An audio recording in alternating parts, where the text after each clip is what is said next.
Olá você, tudo bem? Aqui é o professor Wagner, professor de Direito Empresarial aqui no Exponencial Concursos. Estou com a missão, uma nobre missão, de conduzir você por uma reta final, uma revisão, um apanhado geral do programa que consta no edital do ICMS Rio Grande do Sul, em relação ao direito empresarial.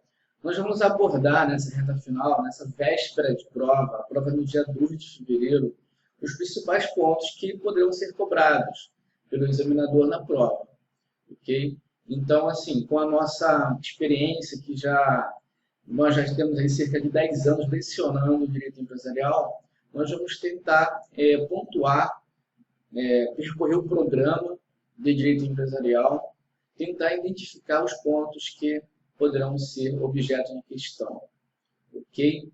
Beleza? Então, vamos verificar aqui como é que a nossa prova ela está organizada. Fecha aqui, beleza. Então, aqui, a prova, o concurso do ICMS Rio Grande do Sul, cuja banca é a CESP, ela é composta de 3 provas objetivas. As provas serão realizadas em 2 dias, dia 2 e dia 3 de fevereiro.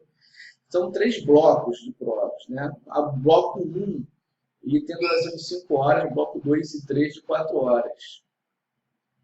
Direito empresarial consta juntamente com direito civil e direito penal no bloco 1, um período de prova. Então, consta aí no edital 28 questões de direito dessas 3 disciplinas, empresarial, civil e penal, sendo que, este aqui é um detalhe importantíssimo, tem a questão dos mínimos. Então, tem uma pontuação mínima em cada grupo de disciplinas. Então, não adianta você mandar bem, muito bem, em português, por exemplo, e não conseguir o mínimo em direito tributário, por exemplo.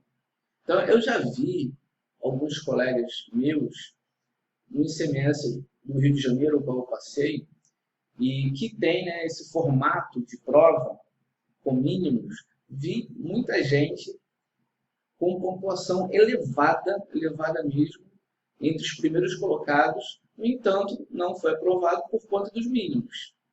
Então, isso acontece demais. Vamos ter atenção, então, à questão dos mínimos. Precisamos ser regulares, né, em todas as disciplinas. Não adianta você mandar bem só em uma, em duas. Tem que ser regular em todas elas, pelo menos. Ok? Então, atenção aos mínimos, mais uma vez. Vamos verificar, então, agora o programa. Então, este é o programa que consta no seu edital. Aqui é o programa que consta no seu edital. Vou diminuir aqui, sair aqui da frente para aparecer melhor. Os pontos que eu julgo importantes para essa prova são esses daqui. Vou grifar aqui. A empresa individual de responsabilidade limitada, a EIRELI, é um tema importante. Então, uma legislação relativamente nova e que vem sendo cobrada muito em prova. Estabelecimento empresarial também. Aqui é o aspecto geral da introdutória do direito societário. Importante aqui são as sociedades não personificadas. Tem questão recente, em 2018, da CESP abordando este tema. Neste outro tópico aqui, nós temos a sociedade limitada, também é importante, a desconsideração da personalidade jurídica, caramba, também. Sociedade anônima. Aqui o aspecto geral, né, os aspectos gerais dos títulos de crédito. Os títulos de crédito em espécie, os contratos empresariais, falência e recuperação judicial. Então, este é o nosso programa. Vamos agora verificar os pontos importantes, com mais detalhes. O primeiro ponto que julgo importante é a definição de empresário.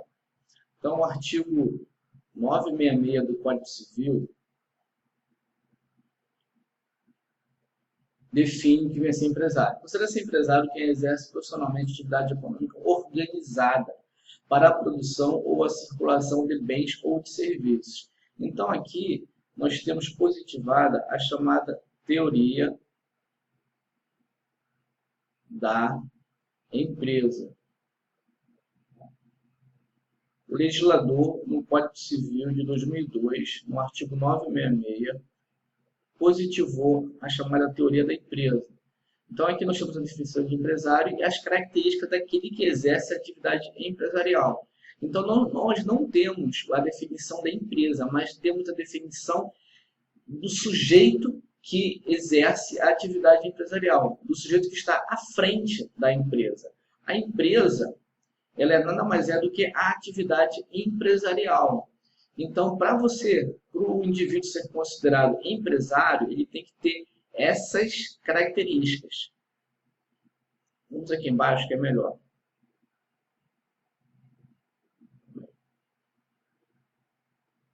Então, tem essas características. O profissionalismo, que é o quê? Que é a estabilidade, né, e a habitualidade com que o indivíduo exerce aquela atividade econômica. A atividade econômica, que é objetivo, obviamente, o lucro. Atividades sem fins lucrativos não são empresárias. E essa característica aqui é uma das mais importantes para definir quem vem a ser empresário, que é a organização. A organização dos fatores de produção. E também atividade voltada para a produção ou circulação de bens ou serviços. Então, qualquer atividade, ela pode ser empresária. Hoje, né? Basta reunir essas características. Obviamente que há essa regra, há exceções que vamos ver a seguir. Então, essa esquematização aqui também ela é importante. Ela traduz o seguinte, a teoria da empresa também. Então, nós não temos a definição, como eu disse, de empresa. A empresa é considerada a atividade empresarial em si, que, por sua vez, ela é diferente do empresário, que é o sujeito que exerce a atividade. E, por sua vez, também é diferente do chamado estabelecimento empresarial, que é o complexo de bens materiais e imateriais. Então, quando nós falamos que vamos até a empresa X, nós estamos querendo dizer que nós vamos até o estabelecimento empresarial da empresa X. Ou seja, é o meio físico, né? É o estabelecimento físico. Então, aquela regra, aquelas características que definem o empresário, elas também têm exceções. Então, nós chamamos aqui as exceções à teoria da empresa. Que é o quê? Que é o profissional intelectual, é aquele que exerce uma atividade de natureza científica, artística ou literária. Então, em regra, esse cara aqui ele não é empresário. É o profissional liberal, ele não é empresário. Ele vai ser empresário quando? Quando a atividade que ele exerce constituir elemento de empresa. Então, em regra, não é empresário. Isso aqui está no parágrafo único do artigo 966. No entanto, se a atividade que ele estiver exercendo, estiver desenvolvendo, constituir elemento de empresa, aí sim ele vai ser empresário. Então, normalmente as questões elas falam especificamente, explicitamente em elemento de empresa. Então, se na assertiva da prova estiver escrito elemento de empresa, aí esse cara aqui, ó, o profissional intelectual, que é quem exerce natureza científica, artística ou literária, ele passa a ser considerado empresário. Entendeu? Ou seja, a organização dos fatores de produção nessa atividade, ela é mais importante, né, do que a atividade pessoal desenvolvida por ele. Então, nós temos características de empresário, de empresa. Ok? Outra exceção é a atividade rural. A atividade rural, artigos 971 e 984, aqui fala do empresário, né, pessoa física, 971, e o 984 da sociedade empresária rural. Então, o indivíduo ou sociedade, eles têm a opção de ser empresário. Então, eles vão até a junta comercial, a junta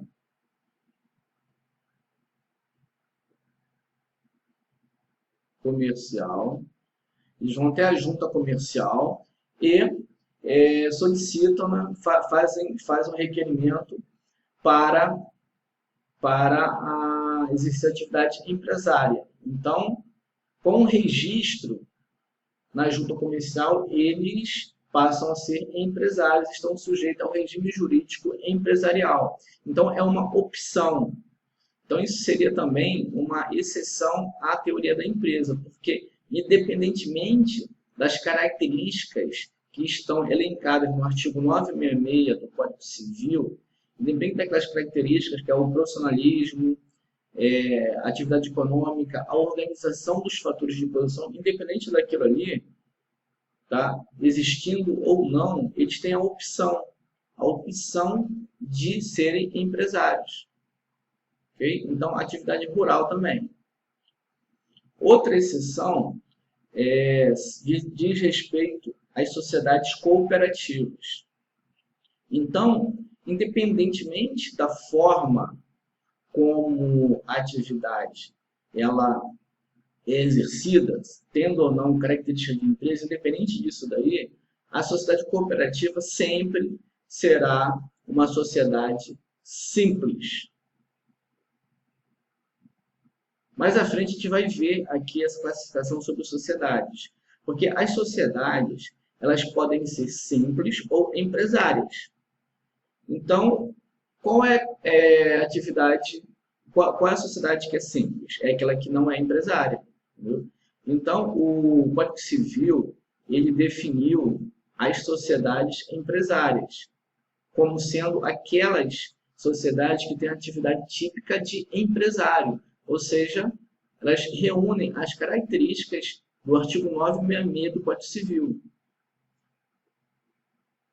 Aí, nesse caso, sim, elas são empresárias. Caso contrário, serão simples. Então, as cooperativas sempre serão sociedades simples. Sempre, sempre, sempre. Independentemente da forma com que a atividade é exercida. Então, nós temos aqui, né, essas exceções. O profissional intelectual, que ele não é empresário em regra, mas pode vir a ser empresário se a atividade tiver elemento de empresa. O profissional rural, né, atividade rural também, seja ele pessoa física, um indivíduo ou sociedade, e as sociedades cooperativas, que sempre serão simples. Ok? Complementando, a atividade empresarial. Então, ela é exercida tanto por uma pessoa física, que é um empresário individual, aqui, quanto uma pessoa jurídica, no caso, uma sociedade empresária. Então, quem exerce atividade empresarial? Uma sociedade empresária ou um empresário individual.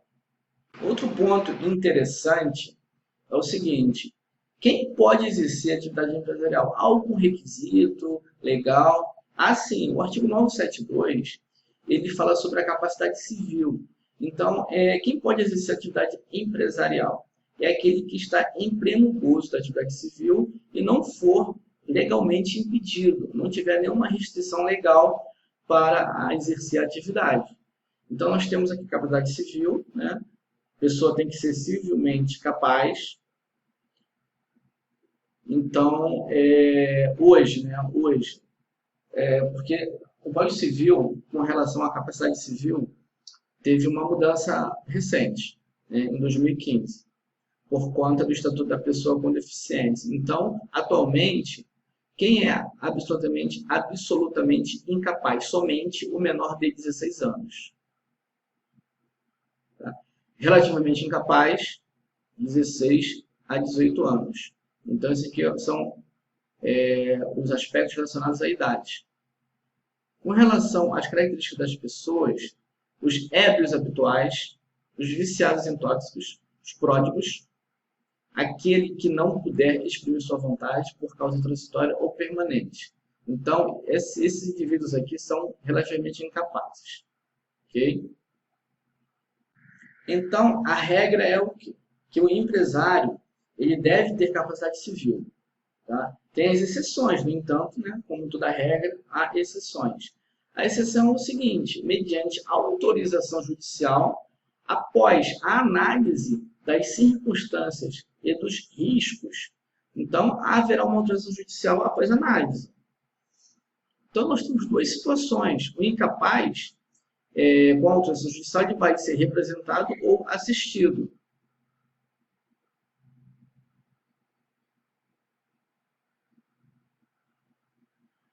Nós temos uma primeira situação, que é a seguinte: em favor do incapaz, no caso de sucessão da empresa por causa mortes.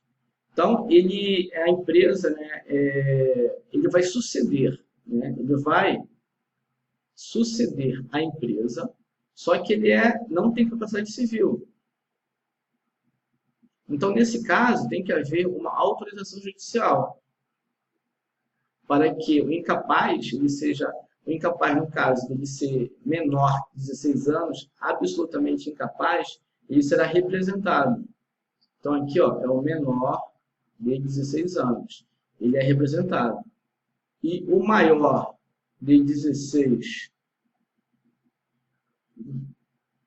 aqui o X, o empresário, e menor de 18, ele é assistido, que é o relativamente incapaz. Okay? Então, uma outra situação é essa daqui, ó, pela incapacidade superveniente do empresário. Por alguma situação, o empresário ele era capaz, né?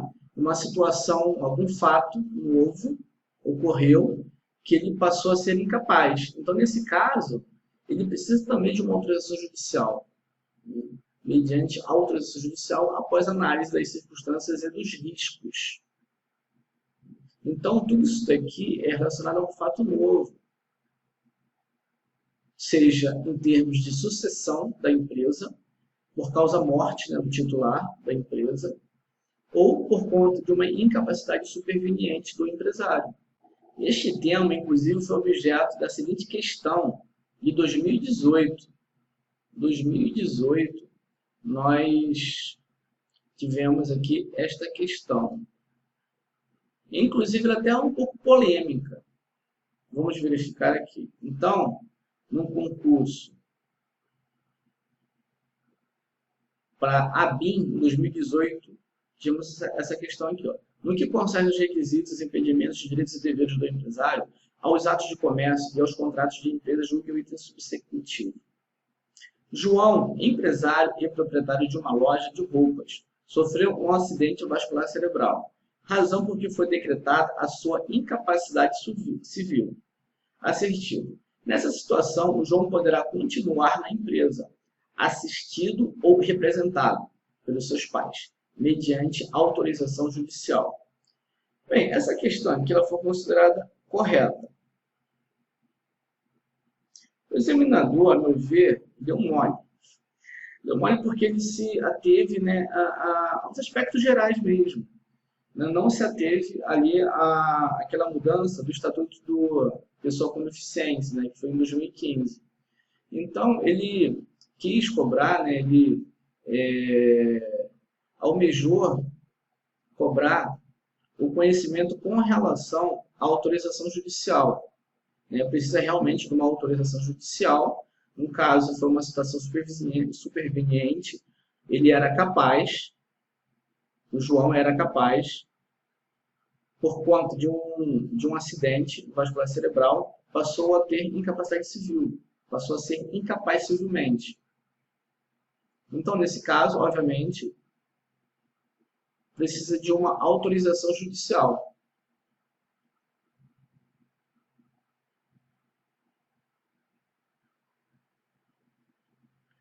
Acontece que, aqui na assertiva, ele fala em assistido ou representado. Representado hoje, quem que pode ser representado? É aquele que é absolutamente incapaz.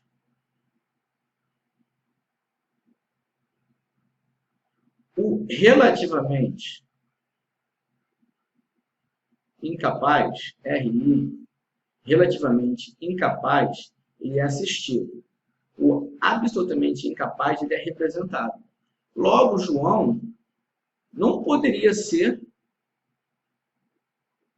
representado, pois ele não é absolutamente incapaz, e sim relativamente incapaz por conta da situação. Ele sofreu um acidente, então ele tá relativamente incapaz. Logo, aqui tem uma impropriedade. Não devia ter colocado representado.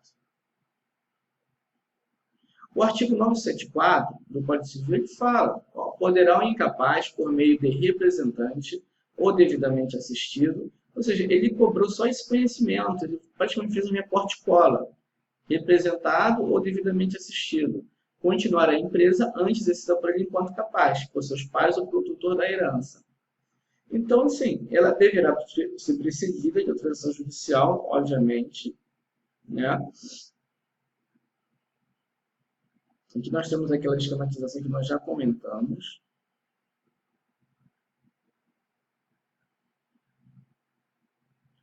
Então, João ele estaria relativamente incapaz. Relativamente incapaz.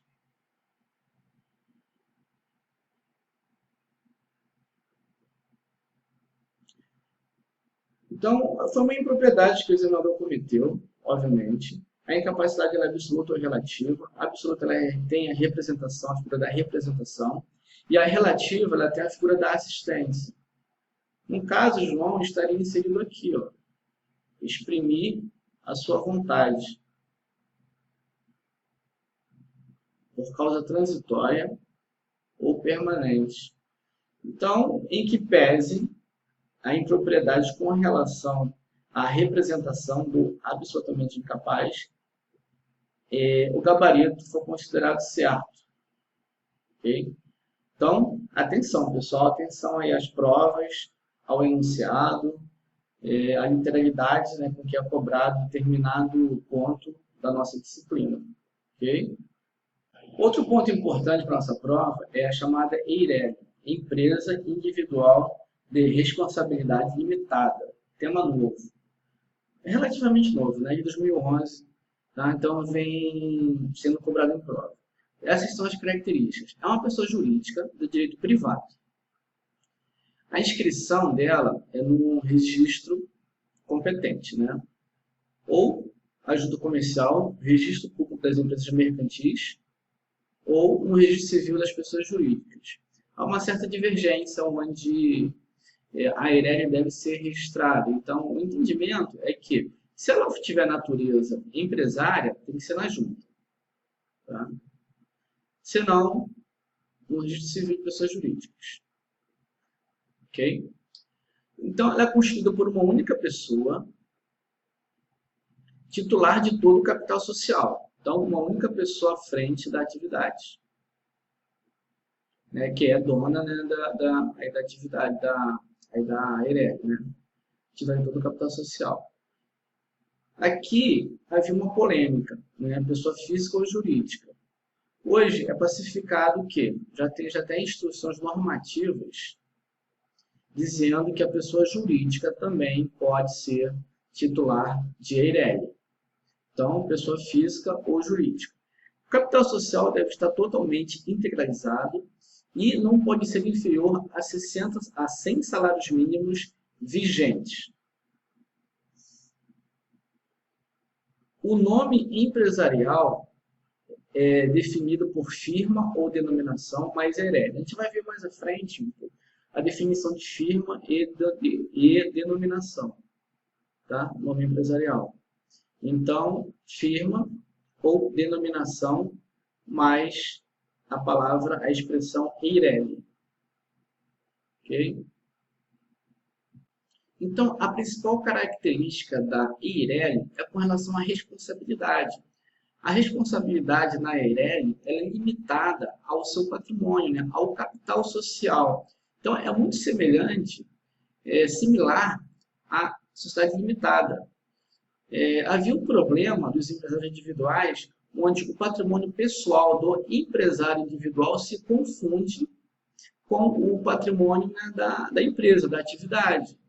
Então, a responsabilidade do empresário individual, ela é ilimitada, ou seja, o seu patrimônio pessoal poderá ser atingido para saldar as dívidas, né, as obrigações da sua atividade econômica exercida por ele. Então, com a figura da EIRELI, foi criada justamente para isso, para fomentar, né, a atividade econômica, foi criada a figura da EIRELI, pessoa jurídica, um novo ente jurídico, né, onde a responsabilidade daquela pessoa que é titular do capital social, ela é limitada somente ao capital da empresa, ou seja, há a separação entre os bens particulares e os bens da EIRELI. Então, a pessoa natural ou jurídica aqui só pode figurar numa única EIRELI, que é a regra, onde ela é titular de todo o capital social. A constituição da EIRELI ela pode ser originária, ou seja, já nascer como EIRELI ou derivada. Né? Há uma transformação, tipo de empresário individual em EIRELI. Como já comentamos, as sociedades elas são divididas em sociedade empresária e sociedade simples. A sociedade empresária se registra no registro público das empresas mercantis, aqui que é a junta comercial, e a sociedade simples se registra no registro civil das pessoas jurídicas. O mesmo ocorre para o empresário. Tá? Então, tem que ter um registro para estar regular perante a lei. Então, isso daí é a característica, requisito da sua regularidade. Aqui nós temos o nome empresarial. Firma, a firma individual. A firma ela pode ser dividida em individual ou razão social. Então, a firma ela é formada normalmente pelo nome civil, de forma completa ou abreviada, e opcionalmente, né, da designação mais precisa da sua pessoa ou do gênero da atividade. Como aqui, ó, Carlos Eduardo, só Carlos Eduardo ou Carlos Eduardo Automóveis. Já a razão social ela é usada para as sociedades. E é muito semelhante à firma individual, né, formada pelo nome civil de um ou mais sócios. Exemplos, André Neves. Ou seja, o nome civil ele é utilizado tanto para, no caso de empresário individual, né, no caso da firma individual, ou a razão social, no caso de sociedade. Okay? E a denominação. A denominação ela é formada por uma expressão, ou nome fantasia. E obrigatoriamente, diferente de opcionalmente, obrigatoriamente, por expressão indicativa do objeto social, que é o ramo da atividade. E a denominação ela é utilizada somente no caso de sociedades. Então, a denominação não é utilizada no caso para empresa individual, melhor dizendo. Então, a denominação ela pode ser usada para sociedades e, no caso, também para a EIRELI. A EIRELI também utiliza da denominação. Bom? Pois bem, agora nós vamos falar sobre estabelecimento empresarial, que nada mais é do que o conjunto de bens reunidos pelo empresário para a exploração de sua atividade econômica. Então, é composta de bens corpóreos e bens incorpóreos. Mercadorias, instalações, máquinas e utensílios, bens corpóreos, bens incorpóreos, bens industriais, patente de invenção, modelo de utilidade, marca registrada, o nome empresarial também e o ponto comercial, são os bens incorpóreos. Então, aqui é importante também saber que a natureza jurídica do estabelecimento empresarial ela é universalidade de fato, pois é um objeto unitário de direitos e negócios jurídicos, transativos ou constitutivos. Então, possui natureza de universalidade de fato. Vou fazer apenas um alerta aqui, que já viram em questões de prova, é o examinador dizer, né, considerar correto que a natureza jurídica do estabelecimento empresarial seria uma universalidade de direito. Então, atenção, a doutrina majoritária entende que o estabelecimento empresarial possui natureza jurídica de universalidade de fato.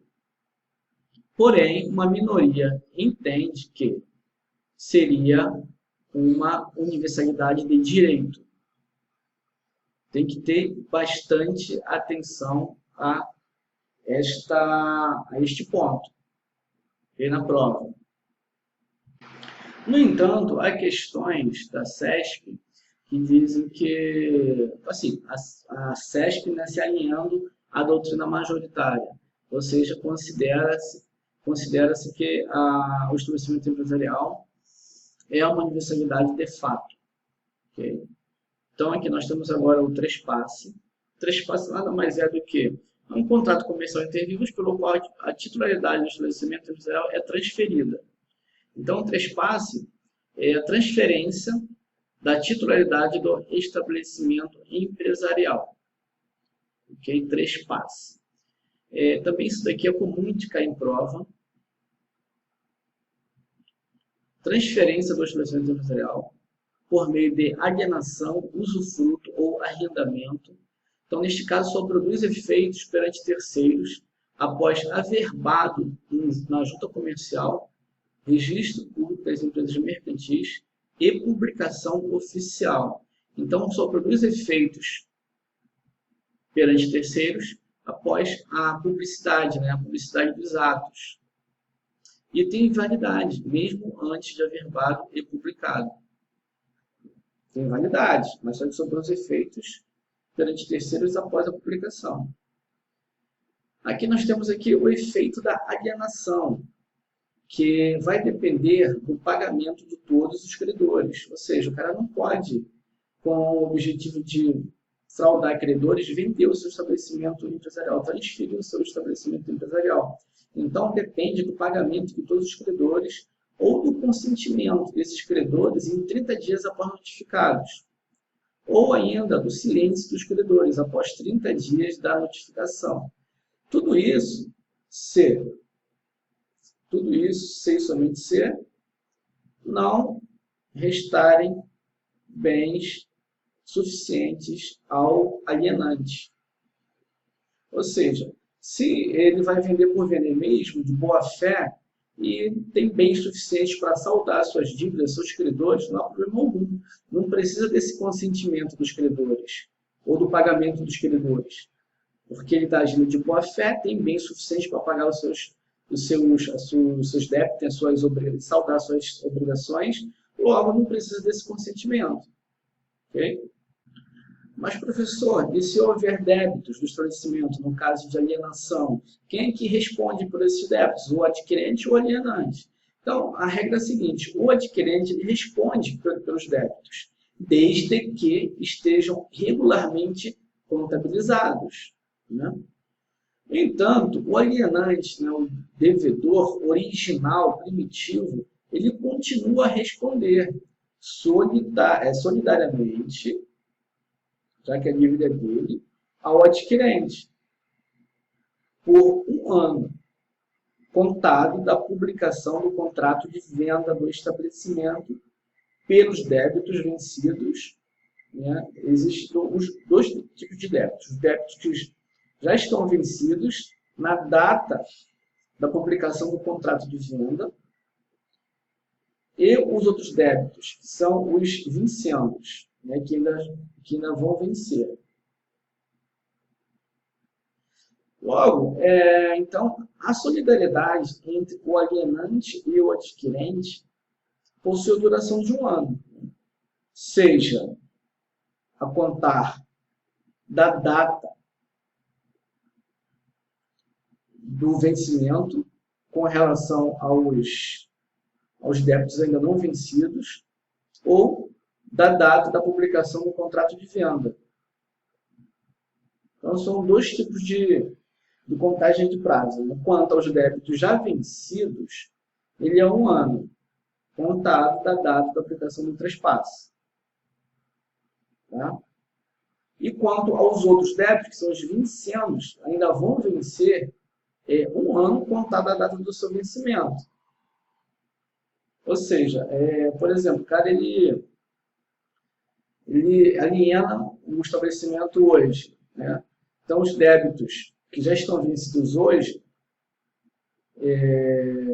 passam, né, acontece prazo de 1 ano a partir da data da publicação. Vamos supor que seja publicado amanhã, no Diário Oficial. Então, a partir de amanhã, conta 1 ano. E com relação aos que ainda vão vencer, sabe, vai vencer daqui a 1 mês, os outros débitos. Então, a partir do vencimento, né, daqui a 1 mês, aí conta-se 1 ano. Com relação às sociedades, é importante saber que, independentemente do objeto social, as sociedades anônimas e as sociedades em comandita por ações sempre serão sociedades empresárias, sempre. Ao passo que a sociedade cooperativa sempre será a sociedade simples. Então, isso daqui é uma regra geral que cai muito em prova. Este quadro aqui, dos tipos societários, é bem importante para a gente entender do restante da matéria, né? Então, é o seguinte, há 2 grandes grupos de sociedades, sociedade simples e sociedade empresária. Aqui são os tipos societários. Simples, a sociedade simples pura, né? A gente chama de sociedade simples pura ou simples. Isso aqui é o tipo societário, tá? É a espécie, né? Cujo o gênero é a sociedade simples. E a sociedade cooperativa sempre será simples. Então, essas 2 sempre serão simples. A sociedade empresária são essas 2 aqui, sempre serão empresárias. Sociedade anônima e sociedade de corporações. Esses outros 3 tipos societários podem ser pode ter tanto natureza de sociedade simples, quanto natureza de sociedade empresária. São elas a sociedade em nome coletivo, a sociedade em comandita simples e a sociedade limitada. Ok? Então, normalmente, em questão de prova, o examinador te fala isso daí. Ele fala explicitamente se a sociedade em nome coletivo é uma sociedade simples ou é uma sociedade empresária, né? Ou então te dá as características. Porque o que vai determinar se essas sociedades são simples ou empresárias é a forma como o objeto ele está sendo exercido, está sendo executado, o objeto da sociedade. Okay? Se reunir características de empresa, sociedade empresária. Se não, sociedade simples. Um outro tipo de classificação da sociedade diz respeito às sociedades não personificadas. O que são sociedades não personificadas? São sociedades sem personalidade jurídica. Ou seja, são sociedades sem personalidade, despersonificadas, despersonalizadas, não personificadas. O Código Civil ele classifica em 2 tipos: sociedade em comum e sociedade em conta de participação. A sociedade em comum ela possui um instrumento constitutivo, porém não foi registrado ainda, não foi levado a registro, não foi levado na junta comercial ou não foi levado no registro civil das pessoas jurídicas. São os 2 órgãos competentes para registrar as sociedades. Então, a sociedade em comum possui um instrumento, só que ainda não foi registrado. Ou seja, ela está irregular. A sociedade em conta de participação é um mero contrato. Caso registrado, não confere personalidade jurídica. Então, as pessoas que constituíram a sociedade em comum de participação, normalmente elas não têm a menor intenção de levar o contrato a registro. Tá? Então, é um mero contrato. Alguns doutrinadores até dizem que esse tipo de contrato nem seria de sociedade. Isso não seria nem uma sociedade, mas um mero contrato. Então, o Código Civil afirma o seguinte, sobre a sociedade em comum. Enquanto não registrar seus atos constitutivos, aplica-se as regras da sociedade em comum a elas mesmas, as regras próprias. E, subsidiariamente, as regras da sociedade simples. Sobre este ponto, vamos pegar aqui essa questão de 2017, do delegado de polícia substituto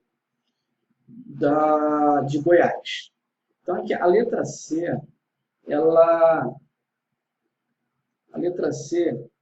aqui, aborda esse tema que a gente acabou de verificar, com relação às sociedades em comum, né? Então, a letra C fala o seguinte, a sociedade em comum e a sociedade de fato ou irregular são não personificadas, conforme classificação do Código Civil. Essa assertiva está incorreta. A gente tem que ter bastante atenção ao enunciado. Olha só que o examinador fala conforme, aqui, ó, conforme classificação do Código Civil. Logo, a gente tem que se ater a isso daqui. O Código Civil, ele fala sim em sociedade em comum, mas não fala em sociedade de fato ou irregular.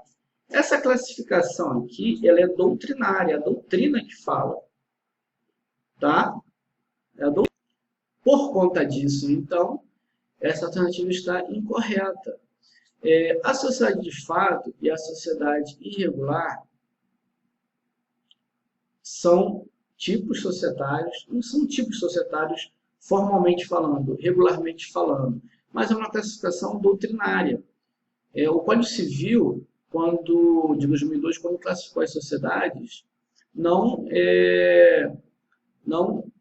elencou, né, um capítulo à parte para elas. Só que as regras da sociedade em comum, elas são aplicadas a elas. A sociedade de fato ou sociedade irregular. O que é que vem a ser uma sociedade de fato ou uma sociedade irregular? Vamos verificar bem aqui. Então, a sociedade de fato, ela não tem qualquer documento escrito. Ou seja, ela existe de fato, só que não tem nenhum registro dela. E a sociedade irregular tem um documento escrito, mas só que não foi levado a registro ainda.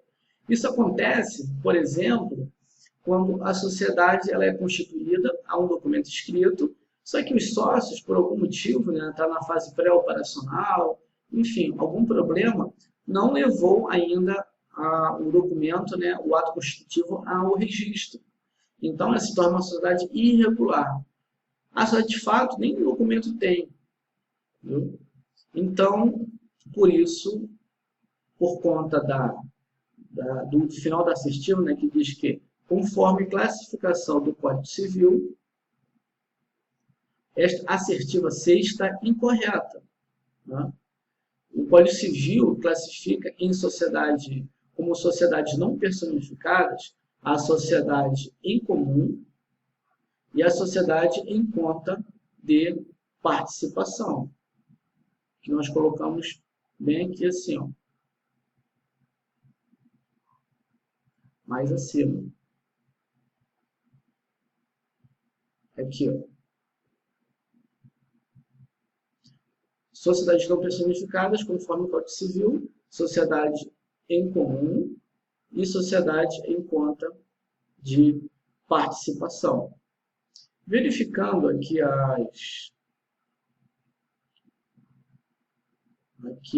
vamos pegar aqui outra assertiva aqui interessante. A letra E. Os tipos societários previstos no Código Civil são exemplificativos, podendo as sociedades organizar-se de formas distintas das expressamente listadas. Bem, não são exemplificativas, não. Então, as sociedades elas têm que se organizar segundo os tipos elencados no Código Civil. Isso daí é determinante. Os tipos societários foram definidos pelo legislador. A sociedade empresária deve constituir-se segundo um dos tipos regulados nos artigos 1039 a 1092. A sociedade simples pode constituir-se de conformidade com esses tipos e, não o fazendo, subordina-se às normas que lhe são próprias. Parágrafo único. Ressalvam-se as disposições concernentes à sociedade em conta de participação e à cooperativa, bem como as constantes de leis especiais, que, para o exercício de certas atividades, imponham a construção da sociedade segundo determinado tipo. De qualquer maneira, a assertiva, letra E, fala que os tipos societários do Código Civil são exemplificativos, não são exemplificativos. As sociedades empresárias organizam-se segundo os tipos que estão ali elencados, bem como as sociedades simples. Ok? Beleza? Então, não podem as sociedades organizar-se de formas distintas das expressamente listadas. Outro assertivo que a gente pode aproveitar nesta questão aqui, ó, é a letra A. Compete ao poder público municipal do local da sede autorizar o funcionamento de sociedades cujo funcionamento dependa de autorização do Poder Executivo. Bem, há alguns tipos de sociedades que dependem de autorização do Poder Executivo. Caramba, só um minuto.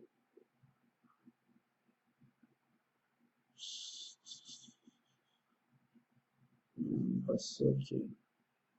Só que é o Poder Executivo, não municipal, mas o Poder Executivo federal. Aí está o erro.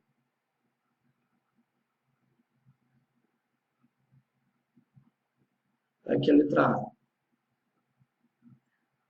Não é Poder Executivo municipal, e sim federal.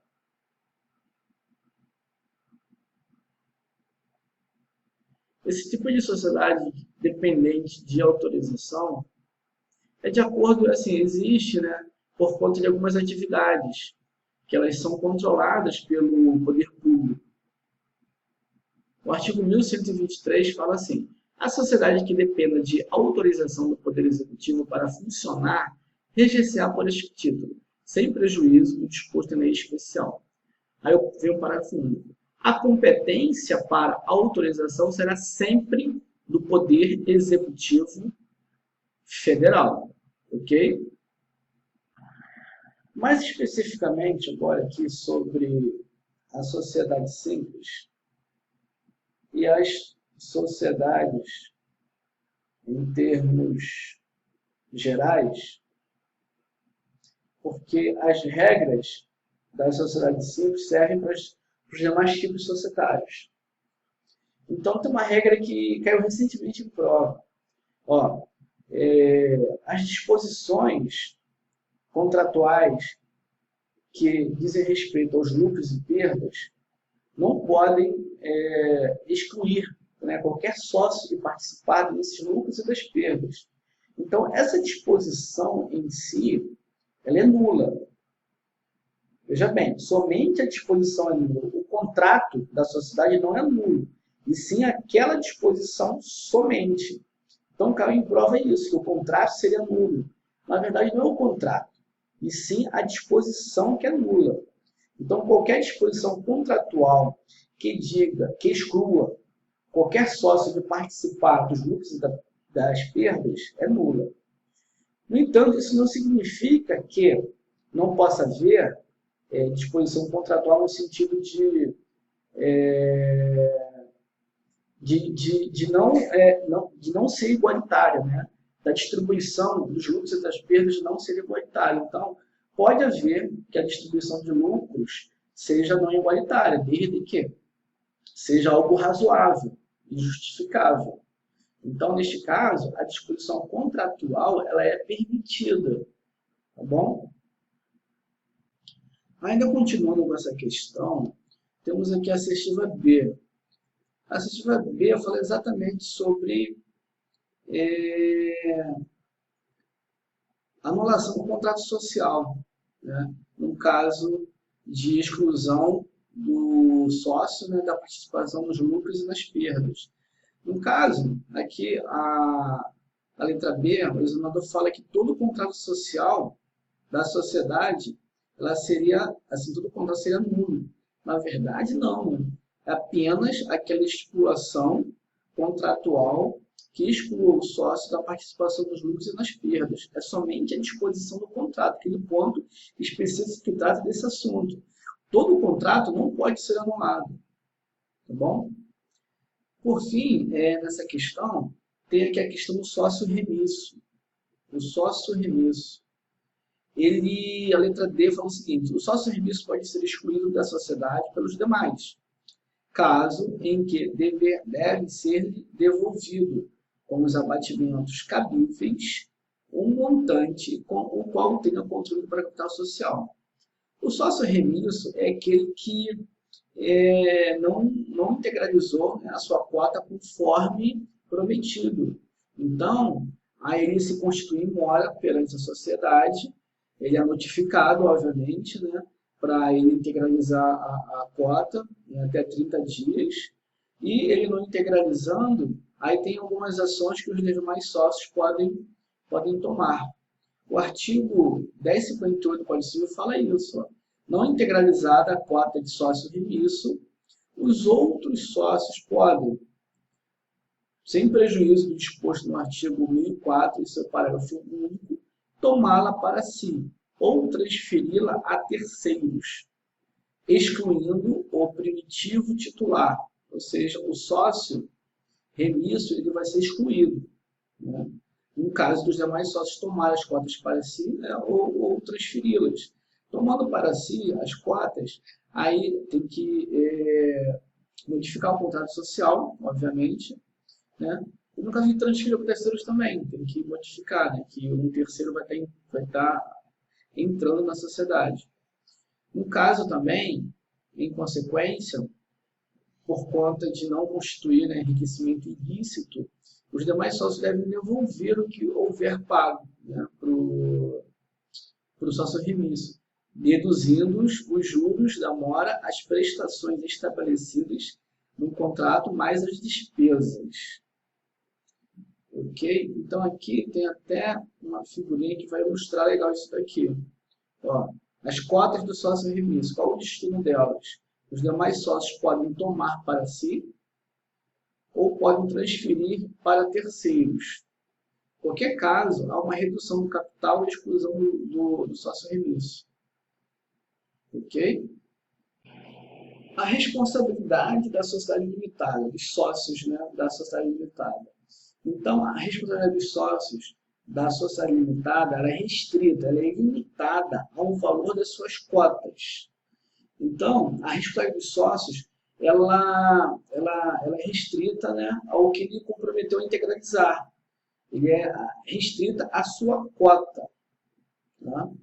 Então, no entanto, né, todos os sócios, todos os demais sócios, eles são solidários com relação à integralização do capital social. Mesmo aquele sócio, né, que tenha já integralizado a sua cota social, ele é obrigado, ele é solidário, ele é responsável solidário em relação ao sócio que não integralizou a sua cota, ao sócio remisso.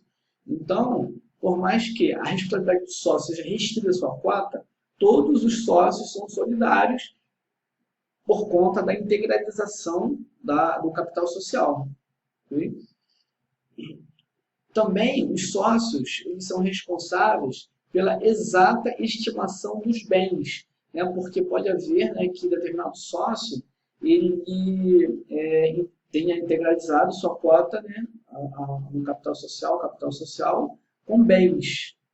Então, pela exata estimação desses bens que serviram para integralizar o capital social, os sócios são solidários até 5 anos da constituição da sociedade. Beleza? Também pela deliberação contrária, infringente à lei ou ao contrato social, a responsabilidade, nesse caso, ela é ilimitada, porque ele agiu, né, contrária à lei ou ao contrato social. Então, por conta dessa ilegalidade, dessa infringência, né, às disposições contratuais, a responsabilidade do sócio ela é ilimitada, né, por conta dessa deliberação contrária. Por fim, registrar de sócios pelo dano emergente da mora. Então, responde o sócio remisso, né? Então, é a questão da responsabilidade do sócio remisso com relação à integralização de sua cota. Então, todas as despesas que a sociedade teve com relação aos danos, né, que surgiram por conta dessa não integralização do capital social e constituindo um sócio em mora, então todos esses danos são de responsabilidade do sócio remisso. Sobre a sociedade limitada, vamos fazer aqui essa questão da nossa banca CESP de 2011. Então aqui tem alguns temas interessantes. Pois bem, a respeito da disciplina aplicável às sociedades limitadas, essa é a opção correta. A letra E é a nossa resposta. Vou marcar ela aqui, para a gente não perder muito tempo. A letra E. Na sociedade limitada, a responsabilidade dos sócios... Deixa eu... Só um minutinho aqui para... Agora, na sociedade limitada, a responsabilidade dos sócios pela integralização do capital é solidária. Exatamente. O artigo 10.5.2, que fala que na sociedade limitada, a responsabilidade de cada sócio é restrita ao valor de suas cotas. Mas todos respondem solidariamente pela integralização do capital social. Okay? Mesmo aquele que já integralizou, ele responde solidariamente, né, quando algum sócio não integralizar a sua cota. A letra A fala assim, em razão da natureza jurídica da sociedade limitada, não é permitida a nomeação de administradores estranhos ao pacto social. É sim permitido. Então, o Código Civil, o legislador permitiu que administradores não sócios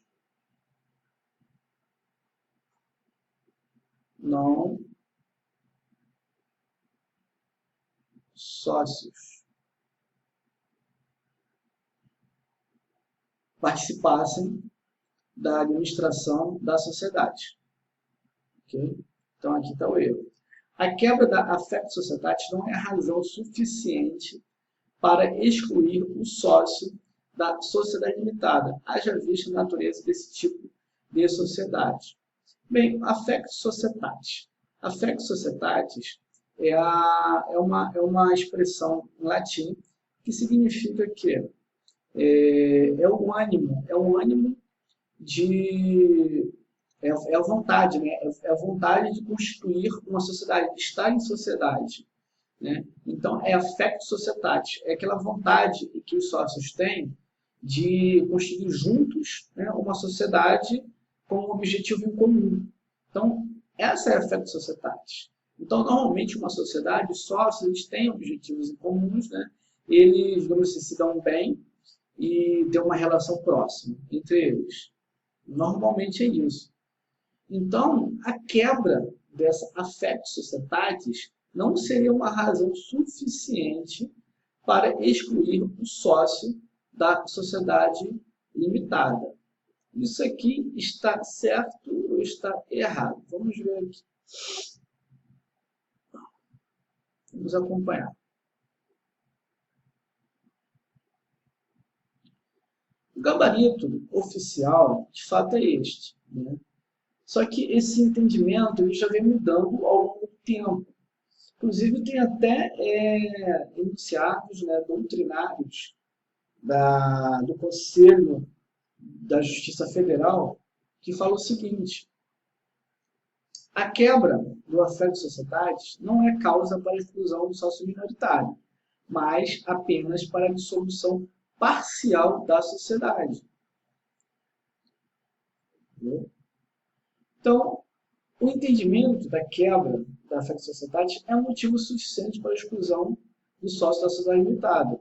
Vem mudando nos últimos anos. Agora, além da quebra, né, da confiança entre os sócios, é necessário demonstrar a justa causa. Você precisa demonstrar a justa causa.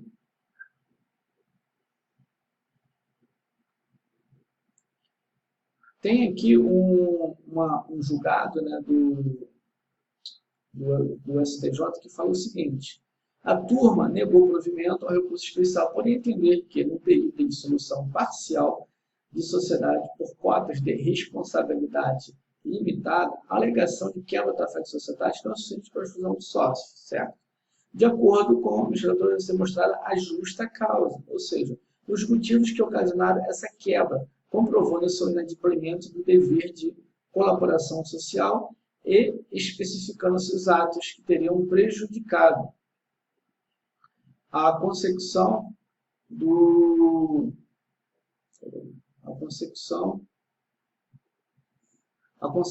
fim social da sociedade empresária.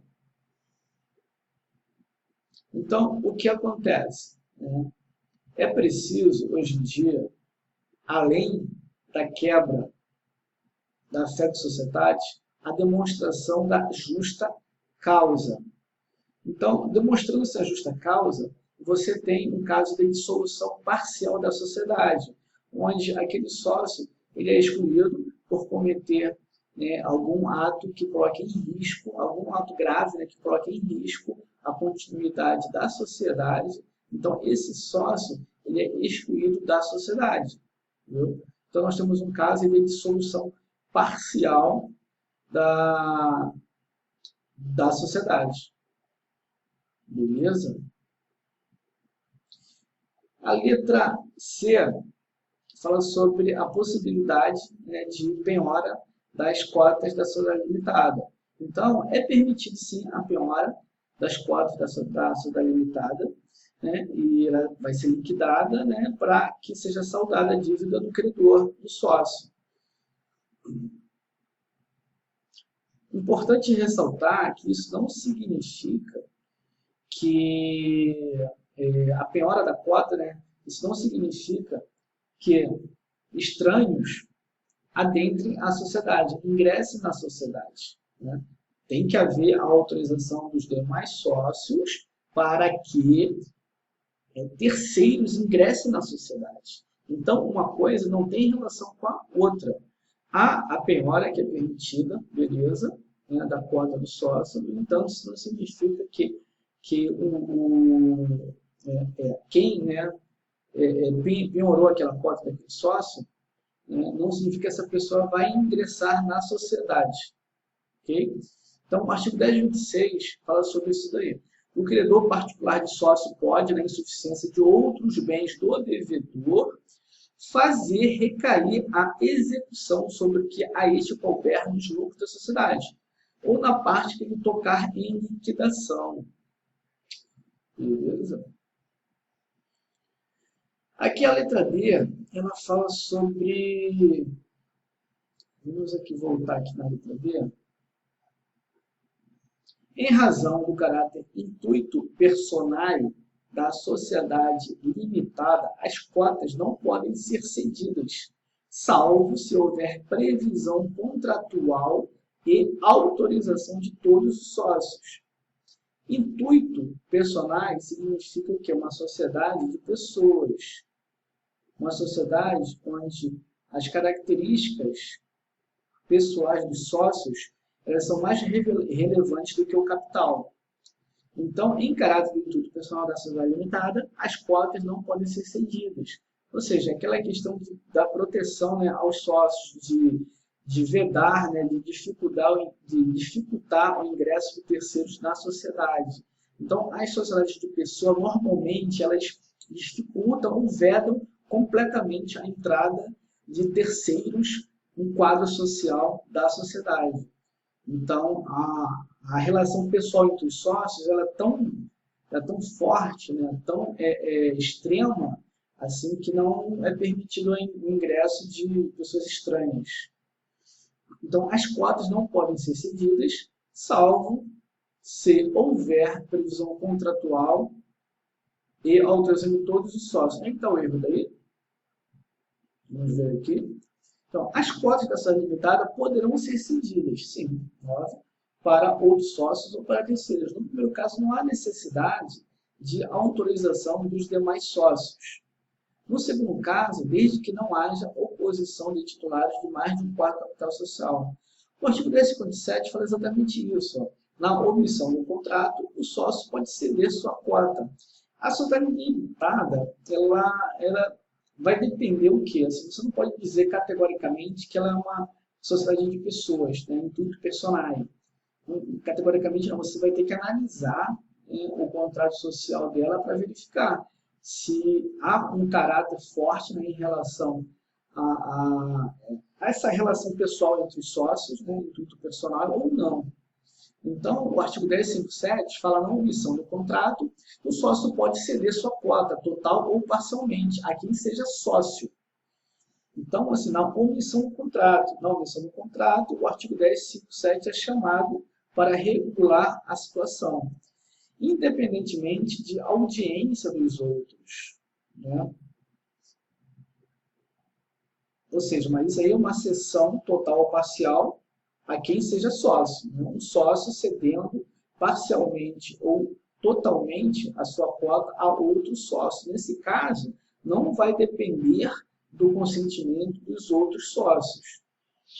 No caso de estranhos, né, do sócio ceder suas cotas a estranhos, a terceiros, não deve haver oposição de titulares de mais de um quarto do capital social. Beleza? Então, a cessão terá eficácia quanto à sociedade e a terceiros, inclusive para os fins do parágrafo único do artigo 1003, a partir da averbação do respectivo instrumento subscrito pelos sócios anuentes. Este artigo 10.03.1003 fala sobre a responsabilidade, né, do cedente, aquele que cede a sua cota, em relação ao cessionário, né, que quem recebe. Então, fala o seguinte, que o cedente ele responde por até 2 anos, só um minuto, 2 anos, deixa eu ver aqui.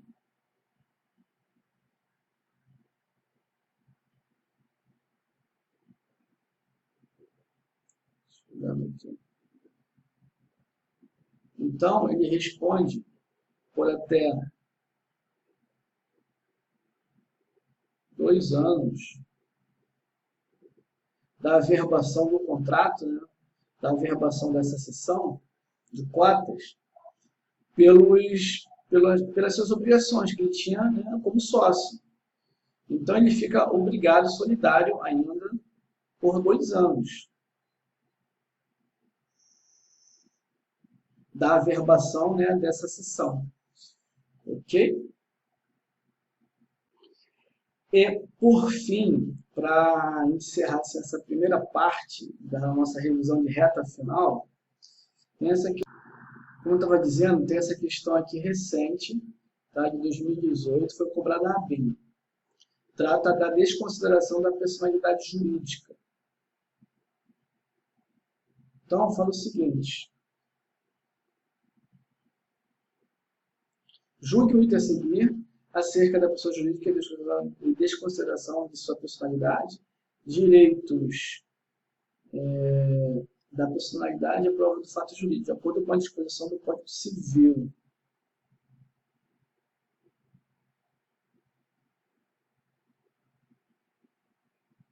Então, fala assim, demonstrada a manifesta insolvência da pessoa jurídica, a desconsideração de sua personalidade jurídica independerá da prática de ato irregular e atingirá de forma ilimitada todos os membros da sociedade. Bem, a desconsideração da personalidade jurídica, ela significa o quê? É uma teoria que foi positivada, né, no Código Civil, não só no Código Civil, mas também no Código de Defesa do Consumidor, por exemplo, e diz o seguinte, que a personalidade jurídica da sociedade ela é afastada momentaneamente, né, para atingir os sócios, os administradores, aqueles que, por algum motivo, agiram de forma a prejudicar, né, a terceiros. Então, de forma contrária à lei, né, e ao contrato social. Então, a personalidade seria afastada e para atingir essas pessoas. O artigo 50 do Código Civil, ele fala o seguinte, em caso de abuso da personalidade jurídica, ou seja, a personalidade jurídica da sociedade estaria sendo usada de forma irregular, né, com abuso, como forma assim, de praticar atos, né, contrários ao contrato social e à lei. Então, com o abuso da personalidade jurídica é caracterizado pelo desvio da finalidade. Então, esse abuso da personalidade tem uma característica, né? É o desvio da finalidade ou a confusão patrimonial. O juiz, então, ele decidirá a requerimento da parte, né, ou do Ministério Público, quando lhe couber intervir no processo, que os efeitos de certas determinadas relações de obrigações sejam estendidos aos bens particulares dos administradores ou sócios da pessoa jurídica. Então, o juiz ele não pode agir de ofício, neste caso aqui. Então, ele é instado, né? Ele é provocado por meio de requerimento do MP ou da parte para intervir nesse processo. Entendeu? Então, a desconsideração ela é aplicada nesses casos, onde os sócios se valem, não só os sócios, mas os administradores se valeram da autonomia patrimonial da sociedade para a prática de atos com abuso de poder ou fraude. Tem esta esquematização aqui sobre o artigo 50 do Código Civil, né? Abuso da personalidade, que é caracterizado pelo desvio de finalidade e a confusão patrimonial. O desvio de finalidade nada mais é do que você construir uma sociedade com um objetivo, com um fim. Então, os sócios ou administradores, em algum momento, praticando algum ato, ele se desvia daquele objeto da sociedade, do fim que ela foi, ou do fim criado, né, para o qual ela foi criada. Então, há um desvio dessa finalidade. Enfim, ele tem uma atividade, digamos assim, de venda de flores, uma floricultura. Só que, no entanto, ele desvia aquilo ali e pratica uma outra atividade. Digamos, venda de roupas, né, sapatos. Então, é um desvio da finalidade que não está previsto no contrato social. Aquilo está sendo um sócio, né, o administrador, está praticando um ato ilegal, né, contrário ao estatuto, né, ao contrato social. E também a confusão patrimonial. A confusão patrimonial é o quê? Há uma confusão entre os bens da sociedade e os bens dos sócios. Então, está praticando um abuso dessa personalidade, né, confundindo os bens.